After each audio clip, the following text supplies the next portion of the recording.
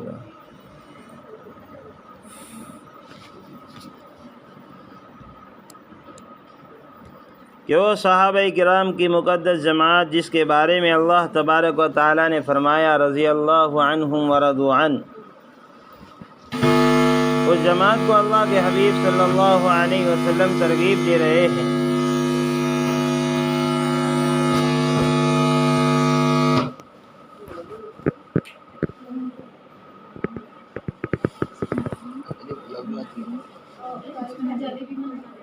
جلیبی આ બાજુ આપી દો ને, માઇક મોકલી દે, અહીંથી વોલ્યુમ કરી દેનો.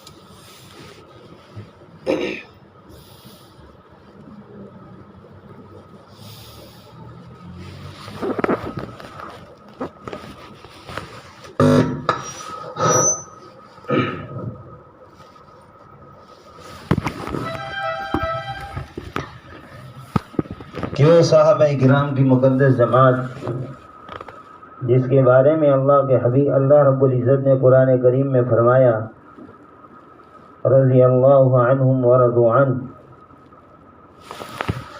کہ اس مقدس جماعت کو اللہ کے حبیب صلی اللہ علیہ وسلم شعبان کی آخر تاریخ کے اندر ترغیب دے رہے ہیں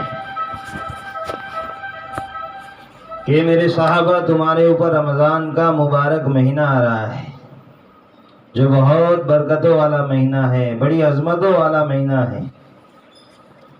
اللہ تبارک و تعالیٰ نے اس مہینے کے روزے کو، اس کے دن کے روزے کو فرض کیا ہے اور اس کی رات کی تراویح کو سنت قرار دیا ہے۔ کہ اس مہینے کی خاص عبادتیں ہیں، دن کے اندر روزہ رکھا جائے اور راتوں میں تراویح کا اہتمام ہو۔ اگر اللہ تبارک و تعالیٰ نے قرآن کی حافظہ کی دولت سے نوازا ہے تو انفرادی طور پر تراویح کا اہتمام کرنا، اور اگر گھر کے اندر ہمارا بیٹا ہے بالغ یا ہمارے بھائی ہے یعنی ہمارے محرم، تو ماں بہنیں اگر چاہے تو اپنے مکان میں رہ کر اپنے محرم کے ساتھ جماعت کے ساتھ تراویح کا اہتمام کریں۔ حضرت شیخ رحمۃ اللہ علیہ نے فضائل اعمال کے اندر، فضائل قرآن کے اندر اور فضائل رمضان کے اندر ان کے گھروں کی مسرات کے واقعات بیان فرمائے ہیں کہ رمضان کے مبارک مہینے میں کیسے زندگیاں گزارتی تھی۔ ایک کتاب میں پڑھا کہ رمضان کے مہینے کے اندر حضرت مولانا محمود الحسن گنگوئی رحمۃ اللہ علیہ کے گھر کے اوپر ان کے رشتہ دار میں سے ایک حافظ صاحب تھے، وہ تراویح پڑھاتے تھے، اور ان کے گھر کے جو مرد ہوتے تھے رشتہ دار وہ بھی پڑھتے تھے، اور عورتیں دوسری جگہ پر دوسرے کمرے میں، اور اطمینان کے ساتھ تراویح ہوتی تھی جماعت کے ساتھ۔ کہ اگر یہ فیسلٹی نہیں ہے کہ ہم جماعت کے ساتھ اپنے گھروں میں اپنے محرم کے ساتھ نماز نہیں پڑھ سکتے تراویح کی، تو کم سے کم اتنی فکر کرے کہ روزانہ تراویح کی 20 رکعتیں ہمیں جو صورتیں آ رہی ہیں ان صورتوں کے ساتھ پڑھنے کا اہتمام کریں۔ یہ رمضان مبارک کی خاص عبادت ہے۔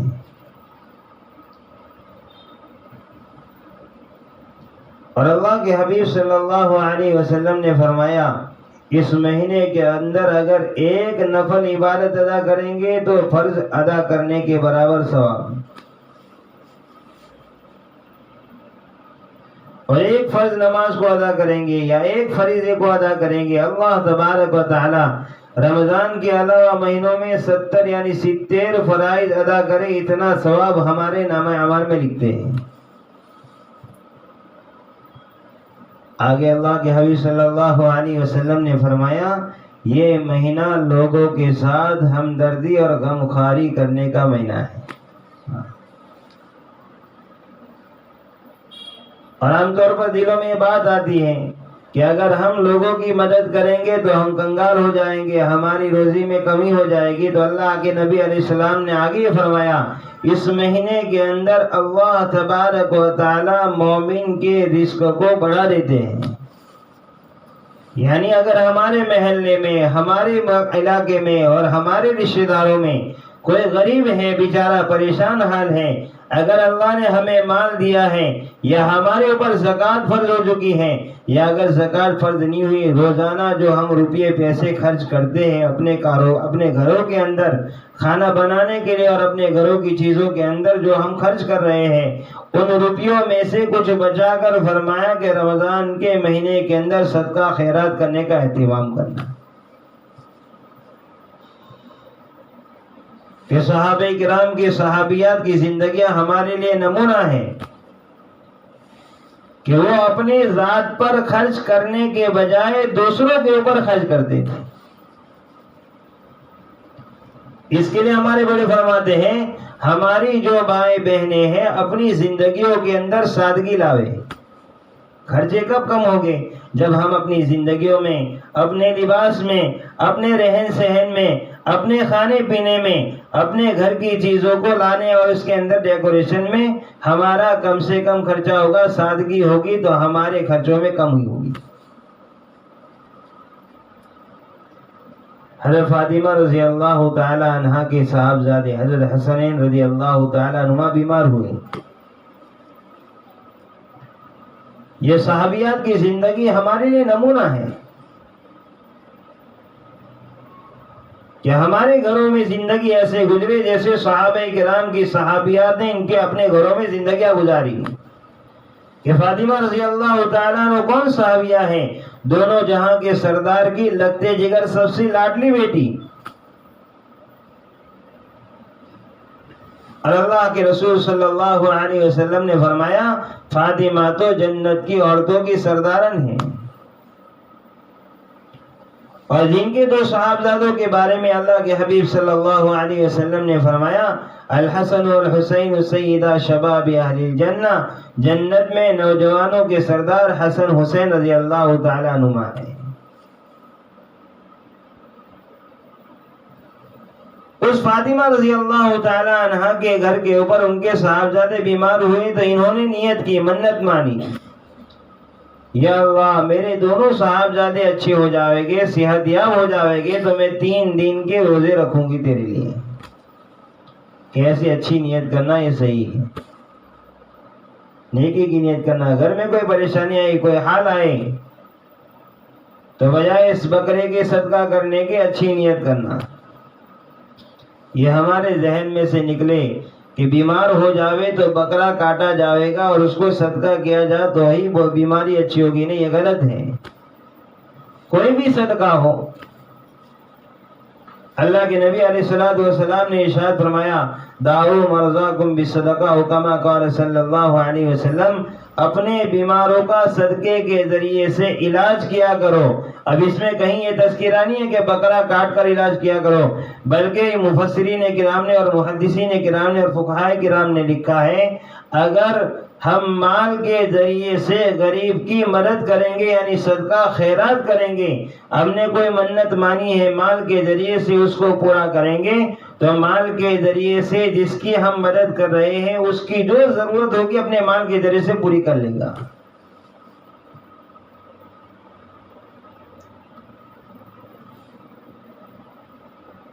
تو منت مانی کہ میں 3 دن کے روزے رکھوں گی، اللہ تبارک و تعالیٰ نے دونوں صاحبزادوں کو صحت یابی دے دی، دونوں تندرست ہو گئے۔ اب فاطمہ رضی اللہ تعالی عنہا نے اپنے شوہر علی رضی اللہ تعالی عنہ سے اجازت مانگی کہ میں نے منت مانی تھی روزے رکھنے کی، میرے صاحبزادے اچھے ہو گئے، مجھے روزے رکھنے کی اب اجازت دو۔ یہ مسئلہ ہے کہ اگر عورت اپنے نفل روزہ رکھنا چاہتی ہے یا رمضان کے بعد رمضان کے مہینے کے قضا روزہ رکھنا چاہتی ہے تو اپنے شوہر کی اجازت لے۔ تو علی رضی اللہ تعالیٰ نے سوچا تم روزہ رکھ رہی ہو تو میں بھی روزہ رکھ لیتا ہوں، جب دونوں میاں بیوی نے ارادہ کیا تو دونوں صاحبزادوں نے سنا تو انہوں نے کہا ہم بھی روزہ رکھتے ہیں، ابا اماں رکھ رہے تو ہم بھی رکھیں گے۔ یہ گھر کا ماحول ہے۔ جب ماں باپ نیک ہوتے ہیں، دیندار ہوتے ہیں، ان کو دیکھ کر ان کی اولاد بھی نیک بنتی ہے۔ اور جب گھروں کا ماحول دینداری والا ہوتا ہے تو گھر میں کام کرنے والے چاہے غیر مسلم ہو یا مسلمان ہو، وہ بھی ہمارے گھروں کے اندر سے دین کو لے کر جاتے ہیں کہ بڑا دیندار گھرانہ ہے، نمازی گھرانہ ہے، وہ اپنے گھر پر نماز نہیں پڑھے گی، یہاں آئے گی کام کرنے کے لیے تو ہم کو دیکھ کر وہ بھی نماز پڑھنے والی بن جائے گی، اب گھر جا کر نمازوں کا اہتمام کرے گی۔ جب میاں بیوی دونوں نے روزہ رکھنے کا کہا، بچوں نے بھی کہا، تو گھر میں جو خادمہ نوکرانی تھی کام کرنے والی، اس نے بھی کہا تم لوگ روزہ رکھ رہے تو میں بھی رکھتا ہوں، میں بھی رکھتی ہوں۔ انہوں نے بھی روزہ رکھ لیا، صبح میں سحری کی پانی کے ذریعے سے۔ اب گھر میں کھانے کے لیے کوئی چیز نہیں تھی تو علی رضی اللہ تعالیٰ عنہ ایک یہودی غیر مسلم کے پاس گئے، کوئی مزدوری کوئی کام دے دو، محمد صلی اللہ علیہ وسلم کی بیٹی کام کرے گی گھر پہ۔ کہا یہ اون ہے کاٹنے کا، اس کو لے جاؤ، کتنی مزدوری کی، اتنے سیر جو ملے گی۔ وہ لے گئے گٹھڑی پوری گھر کے اوپر، اس میں سے ایک حصہ فاطمہ رضی اللہ تعالیٰ عنہ نے صبح سے لے کر دوپہر تک اس پر محنت کر کے اس کو تیار کیا اور پھر علی رضی اللہ تعالیٰ عنہ کو دیا۔ علی رضی اللہ تعالیٰ عنہ جو تیار ہوا تھا مال، اس کو لے کر اس یہودی کے پاس گئے، اس کو دیا۔ اس نے ایک مٹھی جو طے ہوئی تھی اجرت وہ دے دی۔ وہ جو لے کر علی رضی اللہ تعالیٰ عنہ گھر پر تشریف لائے، بیوی کو دیا فاطمہ رضی اللہ تعالیٰ عنہ کو۔ فاطمہ رضی اللہ تعالیٰ عنہ نے اس جو کو پیسا۔ ہمارے زمانے کی طرح جوس مشین نہیں تھے کہ چلو بٹن دبا دیا اور پیس گیا، وہ ہاتھوں کے ذریعے سے کود کر اس کو پیسا جاتا تھا۔ جو کو پیسا، صاف کیا اور شام کے وقت ہمیں 5 روٹیاں بنائی، اپنے لیے، اپنے شوہر کے لیے، دونوں بچوں کے لیے اور ایک خادمہ کے لیے۔ ابھی مغرب کے وقت کے اندر یہ سارا گھرانہ دسترخوان کے اوپر افطاری کرنے کے لیے بیٹھا۔ اتنے میں دروازے کے اوپر دستک ہوئی، مسکین ہوں، فقیر ہوں، کھانے کے لیے اور کوئی سہارا نہیں ہے، اے محمد صلی اللہ علیہ وسلم کے گھرانے صدقہ کرو۔ دسترخوان پر 5 روٹیاں تھی، 5 نے دے دی۔ اسی طریقے سے 3 دن تک مسلسل واقعہ پیش آیا۔ اللہ تبارک و تعالیٰ کو ان کا یہ عمل اتنا پسند آیا کہ قرآن کریم کے اندر اللہ تبارک و تعالیٰ نے آیت نازل فرمائی، جبرائیل علیہ السلام کو لے کر بھیجا، وَيُطْعِمُونَ الطَّعَامَ عَلَى حُبِّهِ مِسْكِينًا وَيَتِيمًا وَأَسِيرًا، وہ کھانا کھلاتے ہیں اللہ کی رضا اور اللہ کی محبت کے خاطر، مسکین کو، یتیم کو اور قیدیوں کو۔ جب یہ آیت نازل ہوئی، اللہ کے حبیب صلی اللہ علیہ وسلم گھر پر تشریف لائے، فاطمہ رضی اللہ تعالیٰ عنہ سے کارگزاری پوچھی، یا رسول اللہ صلی اللہ علیہ وسلم ایسے ایسے حالات پیش آئے کہ خوش ہو جاؤ فاطمہ، اللہ تبارک و تعالیٰ نے تمہارے اس عمل کو قبول فرما لیا ہے اور قرآن پاک کی آیت بنا کر نازل فرمایا۔ یہ مہینہ لوگوں کے ساتھ غمخواری کرنے کا ہے۔ اللہ نے جو دیا ہے اس میں سے آدمی صدقہ اور خیرات کرنے کی عادت ڈالے۔ یہ نہیں کہ میرے پاس زکوٰۃ کے نصاب کے بقدر مال ہو تو ہی میں صدقہ خیرات کروں، تو ہی میں زکوٰۃ نکالوں۔ اگر میں زکوٰۃ کے نصاب کے مالک نہیں ہوں اور میرے پاس کوئی مانگنے والا آ رہا ہے، میں نفلی صدقات کروں اپنی حیثیت کے مطابق۔ اگر 1 روپے کی حیثیت ہے تو 1 روپے، اس کو معمولی نہ سمجھے۔ اللہ کے نبی علیہ السلام نے ارشاد فرمایا، کسی نیک عمل کو حقیر سمجھ کر اس کو چھوڑو مت، کیا پتا کہ وہی معمولی سا عمل تمہارے لیے کل قیامت کے دن جنت میں جانے کا ذریعہ بن جاوے۔ اور کسی چھوٹے گناہ کو چھوٹا سمجھ کر اختیار مت کرو، کیا پتا کہ وہی چھوٹا گناہ کل قیامت کے دن تمہاری پکڑ کا ذریعہ بن جائے اور بجائے جنت کے جہنم کا فیصلہ ہو جائے۔ تو اس کا اہتمام، اس مہینے کے اندر صدقہ خیرات کرنے کا اہتمام کرنا، اس مہینے کے اندر قرآن کریم کی تلاوت کا خوب اہتمام۔ کہ ہمارے گھریلو کام کاج سے ہمارا وقت بچا ہوا ہے، یہ ہمارا سارا وقت قرآن کی تلاوت کے اندر خرچ ہو۔ اس لیے بڑے فرماتے ہیں اس مہینے کے اندر ہمارے مسلمان مرد اور ہماری مسلمان مائی اور بہنیں اپنے موبائلوں کا استعمال کم کرے تو قرآن ہمارے ہاتھ میں آئے گا، کہ موبائل جتنا ہم سے دور ہوگا اتنا قرآن ہمارے قریب ہوگا۔ قرآن کریم کی تلاوت کا اہتمام، ایک پارہ پڑھ لیا بس نہیں، زیادہ سے زیادہ ہمارا وقت قرآن کی تلاوت کے اندر گزرے۔ حضرت شیخ نے اپنے گھروں کی مستورات کے واقعات لکھے ہیں، گھر کے کام کاج کے ساتھ ساتھ 10-20 پارے اطمینان کے ساتھ پورا کر لیتی تھی ساری مستورات۔ اگر ایک دن میں 10 پارے پڑھے تو ابھی 3 دن کے اندر قرآن ختم ہو گیا۔ پورے رمضان میں 10 قرآن شریف ہو جاوے، کتنا بڑا ثواب ہمارے نامہ اعمال میں ہو جاوے۔ اس کا پتہ اس وقت چلے گا جب یہ آنکھیں بند ہوگی اور حقیقی آنکھیں کھلے گی۔ اس وقت آدمی پچھتائے گا، کرنے والا بھی پچھتائے گا، نہ کرنے والا بھی پچھتائے گا۔ کرنے والے کو کرنے کے اوپر اللہ تبارک و تعالی جنت اور جنت کی نعمت عطا فرمائیں گے، وہاں کا ثواب اور وہاں کا بدلہ عطا فرمائیں گے، اور نہ کرنے والا اس سے محروم ہوگا۔ کرنے والا سوچے گا کاش اور زیادہ کرتا تو اور زیادہ بدلہ ملتا، نہ کرنے والا کہے گا کاش میں تھوڑا ہی تو کر لیتا تو اور تھوڑا تو مل جاتا۔ اس لیے اس مہینے کے اندر قرآن کریم کی تلاوت کا اہتمام، اور گھر کا کام کاج کر رہے ہیں، افطاری سحری کی تیاری کر رہے ہیں تو اللہ کے حبیب صلی اللہ علیہ وسلم نے اس کا بھی راستہ بتلایا۔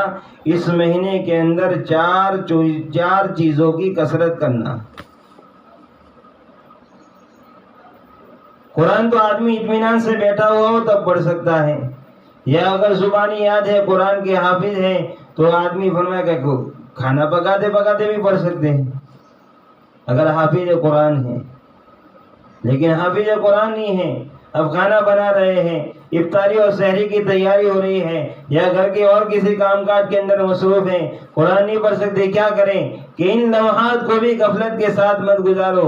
اللہ کے نبی علیہ السلام نے فرمایا 4 چیزوں کی اس مہینے میں کثرت کرو، اس میں سے 2 چیزیں ایسی ہیں جن 2 چیزوں کے ذریعے سے تم اپنے رب کو راضی کرو گے، اور 2 چیزیں ایسی ہیں جس سے تمہیں چارہ کار نہیں۔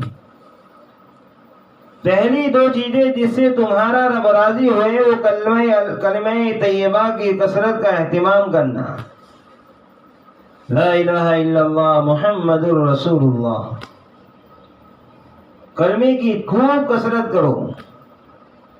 اٹھتے بیٹھتے چلتے پھرتے لیٹے ہوئے ہیں، کہیں اور کام میں مصروف ہیں، ہماری زبان اللہ کے ذکر کے اندر مشغول ہو۔ ادھر ادھر کی باتیں کرنے کے بجائے ہماری زبان اللہ کے ذکر میں اس مہینے میں مشغول ہو، اس لیے کہ جس کا رمضان کا مہینہ اچھا گزرتا ہے اس کا سال اچھا بن جاتا ہے، اور جس کا رمضان کا مہینہ غفلتوں کے ساتھ گزرتا ہے اس کا پورا سال غفلتوں والی زندگی کے ساتھ گزرتا ہے۔ کلمہ طیبہ کی کثرت کا اہتمام کرنا۔ پھر دوسرے نمبر پر فرمایا کہ استغفار پڑھتے رہنا، استغفر اللہ الذی لا الہ الا هو الحی القیوم واتوب الیہ، استغفر اللہ ربی من کل ذنب وخطیۃ واتوب الیہ، یا استغفر اللہ، یہ پڑھتے رہے ندامت کے ساتھ، دل کی کیفیت کے ساتھ۔ اور تیسری چیز بتلائی، اس مہینے کے اندر اللہ تبارک و تعالی سے جنت کا سوال کرو، اس لیے کہ یہ ہمارا اصل ٹھکانہ ہے، جہاں سے ہم آئے وہاں پر ہمیں جانا ہے۔ خوب جنت کو طلب کرو اللہ سے، نسألک الجنہ اسألک الجنہ۔ اور اللہ کے نبی علیہ السلام نے ایک حدیث میں ارشاد فرمایا جب اللہ سے جنت کا سوال کرو تو جنت الفردوس مانگا کرو، اس لیے کہ اللہ تبارک و تعالیٰ نے اس کو اپنے دستے قدرت سے بنایا ہے۔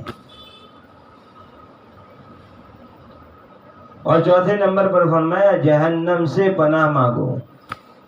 اللہ ہم سب کی اور پوری امت کی جہنم سے حفاظت فرمائے. اور اس مہینے کو اللہ تبارک و تعالی ہمارے لیے، ہمارے اہل و عیال کے لیے، ہمارے خاندان کے لیے، ہمارے رشتہ داروں کے لیے اور پوری امت کے لیے رحمت اور مغفرت کا ذریعہ بناوے. اس کے لیے بزرگان دین نے ان چاروں چیزوں کو ایک کلمے کے اندر فرمایا کہ شمار کیا ہے. لا الہ الا اللہ محمد الرسول اللہ استغفر اللہ اسألک الجنہ ونعوذ بک من النار. یہ دعا یاد کر کے اس کو کثرت کے ساتھ اس مہینے کے اندر پڑھتے رہنا، تاکہ جب قیامت کے دن اللہ کے سامنے پیشی ہو تو یہ کہنے کا منہ باقی رہے، گو رہا میں سے رہی نے ستمگار روزگار، لیکن تیری یاد سے ایک لمحہ بھی میں غافل نہ رہا. یا اللہ تو نے کمانے کا اور تو نے گھر کی ذمہ داری دی تھی، گھر کا کاروبار لگایا تھا اور بیوی اور بچوں کی ذمہ داری دی تھی، اس کی وجہ سے میں تیری زیادہ عبادت نہ کر سکی. لیکن یا اللہ ایک رمضان میرا ایسا بھی گزرا ہے، کھانا بناتے بناتے بھی میں تجھ سے سوال کرتی تھی، سحری کی تیاری کرتے بھی تجھ سے سوال کرتی تھی، اٹھتے بیٹھتے چلتے پھرتے تیرا ہی نام لیا کرتی تھی، تجھے ہی یاد کیا کرتی تھی اور تجھ سے اپنے گناہوں کی معافی مانگا کرتی تھی اور تجھ سے جنت کا سوال کرتی تھی، جہنم سے پناہ مانگتی تھی. یا اللہ تو میری اس رمضان کی قدر کر لے اور مجھے معاف کر دے.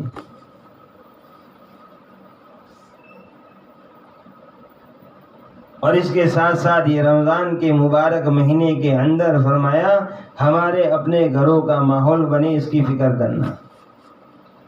میری زندگی میں، میرے گھر والوں کی زندگی میں، میرے بچوں کی زندگی میں، میرے خاندان والوں کی زندگی میں دین آوے اور دین کا ماحول بنے، اس کی محنت اور اس کی کوشش کرنا. اس کے لیے دیکھو مشورے کے ساتھ یہ جو سنیچر کی ہماری تعلیم کا دن طے کیا گیا ہے، اس کی وجہ معلوم ہے آپ کو کہ ہمارے محلے میں ہماری وہ بچیاں جو اسکول اور کالجوں کے اندر پڑھائی کرتی ہیں، اب ہمیں اس کی بھی فکر کرنا ہے کہ وہ بچیاں بھی ہماری سنیچر کی تعلیم میں شریک ہو. ابھی تو چونکہ رمضان میں تو صبح دین کے وقت میں ہوتی ہے، صبح میں ہوتی ہے، تو شاید وہ اسکول کی وجہ سے نہ آ سکیں. لیکن رمضان کے بعد جیسے ظہر کے بعد ہماری تعلیم ہوتی ہے تو ظہر کے بعد اسکول کی چھٹی ہوتی ہے. تو کہ ہمارے محلے کے اندر سے، ہماری بستی کے اندر سے، جس بستی کی محلے کی تعلیم ہے، اس بستی میں جتنے مکان ہیں، ان مکانوں کے اندر جتنی مائیں بہنیں ہیں، وہ ساری کی ساری ہماری تعلیم والے حلقے کے اندر شامل ہوں. الحمدللہ آپ کی فکروں کی بنیاد کے اوپر، آپ کی کوششوں کی بنیاد کے اوپر یہ کام قابو میں آ رہا ہے کہ ہمارے یہاں بچیاں اور بڑی ماں بہنیں یہ دین کو سیکھنے اور اس کو اپنی زندگی میں داخل کرنے کی فکریں ہو رہی ہیں کہ اس کے لیے مکاتب قائم ہو گئے اور مدارس کی شکل میں ماشاءاللہ محنت ہو رہی ہے. اللہ اور زیادہ ترقی دے اور اس کے ساتھ ساتھ ہماری بستی کا ماحول 100% دینداری والا بن جاوے. اس کے لیے جس طریقے سے ماں اور بہنوں کی زندگی میں دین کا ہونا ضروری ہے، اسی طریقے سے بستی کے اندر رہنے والے ہمارے گھروں کے مردوں کی زندگی میں دین آوے، اس کی بھی فکریں کرنا. اس کے لیے آسان شکل یہ ہے، تعلیم کے حلقوں میں آنے کا مقصد یہ ہے یہ تعلیم کے حلقے ہمارے گھر میں زندہ ہو جاوے، ہمارے ہر گھر میں تعلیم ہو رہی ہو، جس تعلیم کے اندر ہمارے ہر گھر کا ہر فرد چھوٹا ہو یا بڑا ہو سب اس تعلیم والے عمل میں شریک ہو. اور اس کے ساتھ ساتھ یہ تعلیم والے عمل کے ساتھ ساتھ ہمارے گھر کے مرد اور ہم خود بھی اللہ کے دین کی محنت کے لیے اللہ کے راستے میں جاؤ، دین کو سیکھنے کے لیے. اس کے لیے دیکھو ہمارے سامنے تقاضے بار بار آتے ہیں دین کی محنت کے سلسلے میں. ابھی چھٹیاں آنے والی ہیں، ایگزام شروع ہوں گے ابھی بچوں کے، اس کے بعد رمضان کے اندر چھٹیاں ہوگی، تقریباً 40-50 دن کا ویکیشن ہوتا ہے.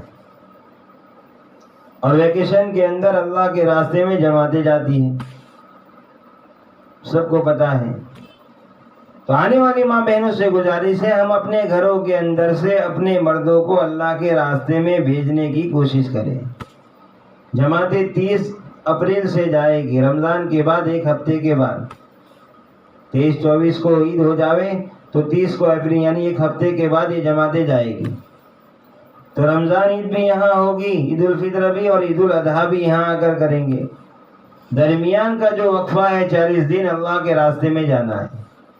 تو آنے والی ماں بہنوں سے گزارش ہے اپنے گھر کے مردوں کو اللہ کی دین کی محنت کے لیے تیار کرے. دیکھو یہی چیزیں ہمارے لیے قبر میں کام آنے والی ہیں. کوئی چیز ہمارے ساتھ آنے والی نہیں ہے، کام آنے والی نہیں ہے. ہمارے سامنے ہماری بستی کا قبرستان ہے. ہم روزانہ کتنے مکان تو ایسے جو قبرستان سے بالکل قریب ہیں، روزانہ ان کی نظر قبرستان کے اندر جا رہی ہے اور وہ دیکھ رہے ہیں کتنے لوگ سوئے ہوئے قبرستان کے اندر، اور صبح سے لے کر شام تک کتنے لوگ ان قبر والوں کے پاس فاتحہ اور قبر والوں کو ایثار ثواب پہنچانے کے لیے آتے ہیں. اللہ ماشاء اللہ کوئی آتا ہے، بہت کم آتے ہیں. جو جاتا ہے وہ اپنے اعمال کے ساتھ جاتا ہے. وہ اب قبر میں پڑا ہوا ہے، اس کے اعمال اس کے ساتھ ہیں. اگر اس دنیا کی زندگی کے اندر جتنے بھی نیکی کے کام ہم کرنا چاہے کر سکتے ہیں، مرنے کے بعد ہم فرمایا کہ قرآن بھی پڑھیں گے اس کا کوئی ثواب نہیں ہے. تو اگر ہم اپنے گھروں کے مردوں کو اللہ کے راستے میں بھیجیں گے وہ ہمارے لیے بھی قبر میں سکون کا سامان بنے گا اور آخرت میں ہمارے لیے نجات کا ذریعہ بنے گا. اور اس کے ساتھ ساتھ ہمارے وہ بچے جو اسٹوڈنٹ ہیں جو 10ویں کلاس پڑھتے ہیں، 11ویں پڑھتے ہیں، 12ویں پڑھتے ہیں یا کالج پڑھتے ہیں اور ان کا ویکیشن ہو رہا ہے، تو ہماری جمعہ مسجد سے مکمل جماعت ہے الحمدللہ. لے کر جانے والے بڑے ساتھی بھی تیار ہیں اور اسٹوڈنٹ بھی بہت سارے تیار ہیں. تو آنے والی ماں بہنیں بھی ارادے کر کے جاویں انشاءاللہ. اگر ان کے بچے بڑے ہیں 10ویں 11ویں 12ویں یا کالج والے ہیں اور ان کا ویکیشن ہو رہا ہے، دیکھو اگر کالج میں ہو اور ویکیشن نہیں ہے تو ان کو نہیں بھیجنا ہے. کوئی بات نہیں بیٹا چلا جا، اللہ کا نہیں، چالو کلاس کے اندر تو بھیجنا ہی نہیں ہے. اسکول کالج کو چھوڑ کر جانا نہیں ہے. اگر چھٹیاں ہے، ویکیشن پڑھنے ہی والا ہے 10ویں 11ویں 12ویں والے کا، تو دیکھو ٹیوشن وغیرہ کے جو کلاسز ہوتے ہیں وہ تو بعد میں بھی کور ہو سکتا ہے. وہ کوئی لیگلی کلاس نہیں ہے، وہ تو آپ اس ٹیوشن والے ٹیچر سے بات کریں گے، وہ بعد میں بھی سیٹنگ ہو سکتا ہے. لیکن یہ 10ویں کلاس پڑھنے کے بعد 11ویں 12ویں پڑھنے کے بعد وقت لگانے کا موقع ہوتا ہے. پھر کالج میں داخل ہونے کے بعد جو کالج کا جس فیلڈ میں جاتا ہے، یا تو 4 سال کا کورس ہوتا ہے، 3 سال کا کورس ہوتا ہے، 5 سال کا کورس ہوتا ہے، اس پورے 5 4 3 سال کے اندر کوئی ان کو ایسا ویکیشن نہیں ملتا ہے جس میں وہ اپنے دنیا کے ساتھ اپنی دین کی فکر کر سکے. یہی 10 11 12 کے بعد ویکیشن ہوتا ہے. کالج کی لائف کے اندر اتنا لمبا ویکیشن نہیں ہوتا ہے. تو ہمارا بچہ ہمارے لیے ہماری آنکھوں کی ٹھنڈک کا سامان بنے، اس کی زندگی کے اندر دین آوے، دین کی فکریں آوے، یہ ہمارے بعد اپنی زندگی کو دینداری کے ساتھ گزارنے والا بن جاوے. اس کے لیے اللہ نے ایک آسان محنت دی ہے. تو اس کے لیے بھی ارادہ کر کے جاوے کہ انشاءاللہ ہم اپنے بچوں کو اللہ کے راستے میں 40 دن کے لیے بھیجیں گے. اور اس کے ساتھ ساتھ ویکیشن کے اندر ماں بہنوں کی 10 دن کی جماعت بننے والی ہے. تو آنے والی ماں بہنوں میں جن کے 2 یا 3 مرتبہ 3 دن لگ چکے اپنے محرم کے ساتھ، وہ تو ارادہ کر کے جاوے کہ انشاءاللہ رمضان کے بعد ہماری مسجد کی 10 دن کی جماعت ہمیں بنانی ہے. یہ آنے والی ماں بہنیں خود تیاری کریں کہ ہمارے 2 مرتبہ 3 دن لگ چکے ہیں، 3 مرتبہ لگ چکے ہیں، 4 مرتبہ لگ چکے ہیں، 10 دن بھی لگ چکے ہیں. تو ہمیں اس ویکیشن کے اندر رمضان کے بعد یہی خود تاریخ طے کرے اور اپنے محرم مردوں کو تیار کرے کہ کسی بھی طریقے سے ہمیں اس 10 دن کی جماعت میں جانا ہے اس تاریخ سے. اور پوری جماعت ہماری مسجد سے الحمدللہ ہماری مسجد کے اندر تقریباً 6 بہنیں ایسی ہیں جن کے 10 دن لگ چکے ہیں، اور 26 27 بہنیں ایسی ہیں جن کے 3 دن کئی مرتبہ لگ چکے ہیں. اگر تھوڑی فکریں کریں گی، تھوڑی محنت اور کوشش ہو جائے گی، آپ کی تھوڑی فکریں ہو جائے گی، انشاءاللہ رمضان کے بعد ویکیشن کے اندر 10 دن کی ہماری مکمل جماعت بن سکتی ہے. اللہ نے آپ میں وہ صلاحیت رکھی ہے. تو ایک تو 10 دن کی جماعت دینی ہے، اور آنے والی تمام بہنیں ارادہ کر کے جاوے کہ انشاءاللہ ہم سب کی سب رمضان کے مہینے کے بعد اپنے محرم کے ساتھ کم سے کم 3 دن ضرور لگاوے گی. اگر 1 مرتبہ لگائے ہیں، دوسری مرتبہ لگا لیں گے، وہ شرائط میں آ جائے گی اور آئندہ ان کے لیے 10 دن لگانا آسان ہو جائے گا. لیکن اس کے بہت فائدے ہوتے ہیں. تجربہ کیا ہوا ہے اور کتنی جماعتیں جا کے آئی ہیں اللہ کے راستے میں مستورات کی، ان کی ساری کارگزاریاں ہیں کہ 4 مہینے بہت لگے مرد کے، لیکن ایک مرتبہ مستورات کے ساتھ 3 دن لگے، اللہ کے راستے میں پورے گھر کا ماحول بدل گیا، بچے بھی دیندار بن گئے، گھر کا ماحول بھی دیندار بن گیا۔ پہلے کروڑوں کماتے تھے، لاکھوں کماتے تھے، لیکن خرچے پورے نہیں ہوتے تھے۔ اب اللہ کے راستے میں 3 دن جا کر آئے، وہ ماحول بنا ہے کہ ہزاروں میں کام ہو رہا ہے اور اس میں بھی بچ رہا ہے اور غریبوں کی مدد کر رہے ہیں۔ یہ اللہ کے راستے میں جانے کا فائدہ ہوتا ہے۔ تو اللہ تعالیٰ سے دعا کریں کہ اللہ تعالیٰ آپ تمام کو اس کے دین کی محنت کے لیے دور اور دیر کے لیے نکلنے کی توفیق نصیب فرمائے، اور اللہ تبارک و تعالیٰ ہمیں اور پوری امت مسلمہ کو اس مبارک مہینے کی قدردانی کی توفیق نصیب فرمائے۔